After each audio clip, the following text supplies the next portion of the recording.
देवराजसेव्यमान पावनाङ्घ्रिपङ्कजं व्यालयज्ञसूत्रमिन्दुशेखरं कृपाकरं नारदादियोगिवृन्दवन्दितं दिगम्बरं काशिकापुराधिनाथकालभैरवं भजे भानुकोटिभास्वरं भवाब्दितारकं परं नीलकण्ठमीप्सितार्थदायकं त्रिलोचनं कालकालमम्बुजाक्षमक्षशूलमक्षरं काशिकापुराधिनाथकालभैरवं भजे शूलटङ्कपाशदण्डपाणिमाधिकारणं श्यामकायमादिदेवमक्षरं निरामयं भीमविक्रमं प्रभुं विचित्रताण्डवप्रियं काशिकापुराधिनाथकालभैरवं भजे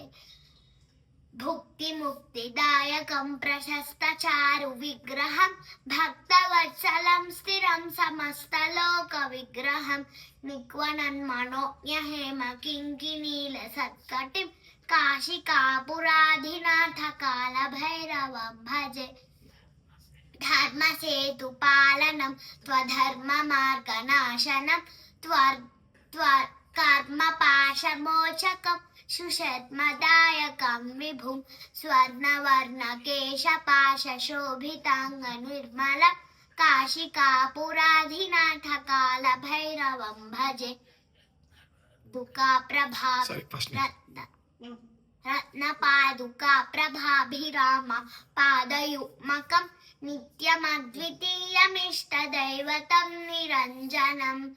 मृत्युदर्पणाशनं करालदंष्ट्रभूषणं काशिकापुराधिनाथकालभैरवं भजे अट्टहासभिन्नपद्मजाण्डकोशसन्ततिं दृष्टिपातनष्टपापजालमुग्रशासनम् अष्टसिद्धिदायकं कपालमालिकाधरं काशिकापुराधिनाथकालभैरवं भजे भूतसङ्घनायकं विशालकीर्तिदायकं काशीवासिलोकपुण्यपापशोधकं विभुं नीतिमार्गकोविदं पुरातनं जगत्पतिं काशिकापुराधिनाथकालभैरवं भजे कालभैरवाष्टकं पठन्ति ये मनोहरं ज्ञानमुक्तिसाधकं विचित्रपुण्यवर्धनं शोकमोहदैन्यलोभकोपतापनाशनं ते प्रयान्ति कालभैरवाङ्घ्रि सन्निधिं ध्रुवम् इति श्रीशङ्कराचार्य